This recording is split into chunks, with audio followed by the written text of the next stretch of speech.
नमस्कार। प्रस्तुत है आज का चिंतन। युग बदलने का कार्य आत्मिक पुरुषार्थ के बल पर स्वयं अपने को बदलकर ही संभव है। आर्ष ग्रंथों में षट रिपुओं का वर्णन आता है। दुष्चिंतन, भ्रष्ट आचरण, अन्याय, लोभ, मोह और अहंकार रूप में ये व्यक्ति व समाज को जकड़े हुए हैं। जब तक मानव में अवतरित होने वाली दैवी सत्ता इनसे संघर्ष नहीं करती, तब तक नव निर्माण की बात कल्पना लोक तक ही सीमित रहेगी।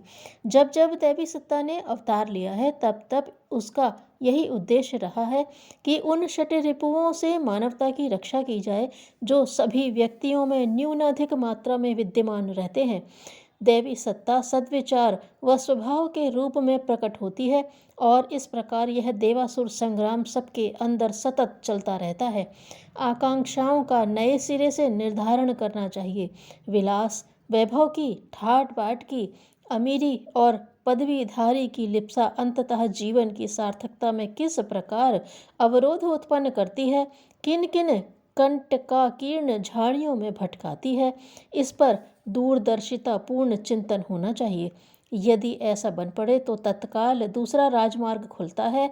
वह है परमार्थ परक महत्वाकांक्षाओं का नंदन वन, जिसमें आदि से अंत तक सत्परिणामों का शीतल सुगंध भरा वातावरण और फल फूलों से लदा वैभव ही चारों ओर परिभ्रमण करता है। वृक्ष वनस्पति तक परोपकार करते रहते हैं। पशु पक्षी भी विश्व वैभव को बढ़ाने और दूसरों की सहायता करने में समर्थ रहते हैं। फिर कोई कारण नहीं कि मनुष्य वैसा कुछ न कर सके। बहुसंख्यक लोग जिस मार्ग पर चलते हैं उसी पर चला जाए, यह आवश्यक नहीं। अंधी भेड़ें खड्ड में गिरती चली जाती हैं। जिन्हें सूझता है वे क्यों गिरे? हाथ पांव छोड़कर बहाव में बहने लगने से तो निचाई वाले गर्त में ही पहुंचा जाएगा। तैर कर पार जाने या उलटकर ऊंचाई को चल पड़ने की बात क्यों न सोची जाए।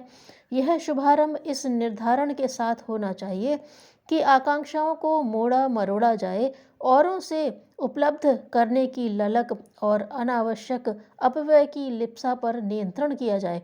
रिक्तता न आने पाए, इसलिए उसके स्थान पर पारमार्थिक महत्वाकांक्षा को उससे भी अधिक तीव्रता के साथ जगाया जाए, जितना कि तृष्णाएं ऐषणाएं उमगती उफनती रहती हैं। क्या करें? हम बदलेंगे। युग बदले का उद्घोष अकाट्य तर्कों तथ्यों से भरा है। उस नीति को अपनाए बिना और कोई चारा नहीं।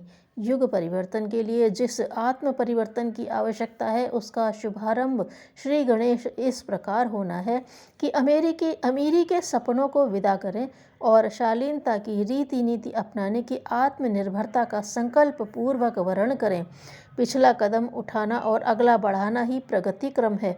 दोनों का समन्वय हुए बिना बात बनती ही नहीं। सादा जीवन उच्च विचार का सिद्धांत 100% सही है।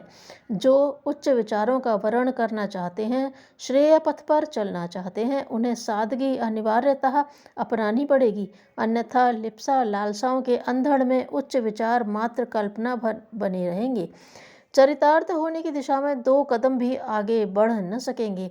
उत्कृष्टता अपनाने की बात वहीं से आरंभ होती है जहाँ से व्यक्तिगत लोभ मोह पर, तृष्णा अहंता पर, लिप्सा लालसा पर अंकुश लगाने का और प्रगति का सफलता का केंद्र बिंदु परमार्थ प्रयोजनों के साथ जोड़ने का निश्चय निर्धारण किया जाता है। इतना बन पड़े सध सके तो समझना चाहिए कि स्थिति में कायाकल्प जैसा हेर फेर हो गया। शालीनता आंतरिक सुरुचि का ही नाम है। धन्यवाद।